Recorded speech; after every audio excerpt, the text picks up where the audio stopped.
வடக்கு என்பது வாஸ்து சாஸ்திரத்தின்படி குரு பார்த்தால் கோடி புண்ணியம் என்று சொல்லக்கூடிய குருவின் பார்வையும் குபேர வாழ்க்கை வாழக்கூடிய குபேரனின் பகுதியும் ஒரு மனையின் மிக உன்னதமான முக்கியமான வடக்கு ஈசானியம் கிழக்கு ஈசானியம் இரண்டும் உச்ச பகுதிகள்.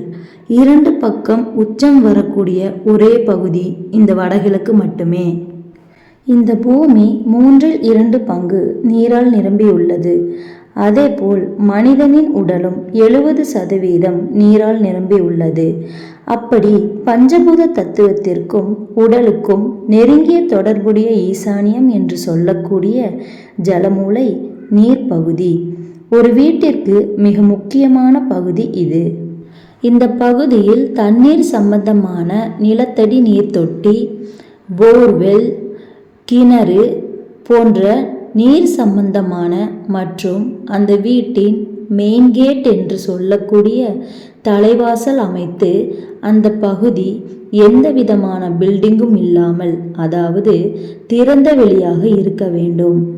அப்போதுதான் வீட்டிற்கு வடக்கு கிழக்கு பகுதி வழியாக ஆண்டு முழுவதும் சூரிய வெளிச்சம் வீட்டிற்கு கிடைக்கும். இதற்கு மாறாக அந்த இடத்தில் சமையல் அறையோ படிக்கட்டுகளோ செப்டிக் டேங்க், பெட்ரூம் இது போன்ற தவறான அமைப்புகள் அந்த இடத்தில் இருந்தால் 100% அந்த வீட்டில் ஆண்களுக்கு ஏதாவது ஒரு வகையில் பாதிப்பு இருந்து கொண்டே இருக்கும். சூரியன் என்பவர் தகப்பன், வீட்டிற்கு தலைவன் மற்றும் தலைமகன், ஆண்களுக்கு முக்கியத்துவம் தரக்கூடிய ஆண் பகுதி இதுவும். இதுக்கு நேர் எதிராக இருக்கக்கூடிய குபேர மூலை என்று சொல்லக்கூடிய தென்மேற்கு நெய்யுறுதி இந்த 2 பகுதியும் ஆண் பகுதி.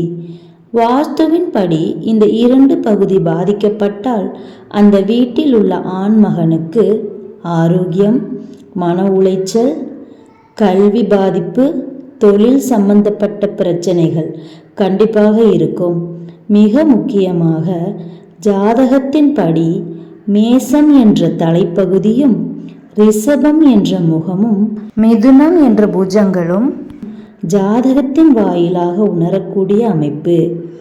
ஆகவே ஒரு வீட்டில் வளர்ச்சி, முன்னேற்றம் அனைத்தையும் குறிக்கக்கூடிய மிக முக்கியமான வடக்கு கிழக்கு வடகிழக்கு ஈசானியம் உச்ச ஆட்சி பகுதி.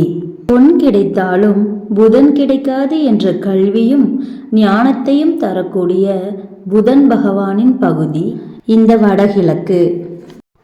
வாஸ்துவின் படி வடகிழக்கு பாதிப்பு இருந்தால் அந்த வீட்டில் ஆண்களுக்கு ஏதாவது ஒரு வகையில் பாதிப்பு இருந்து கொண்டு இருக்கும்.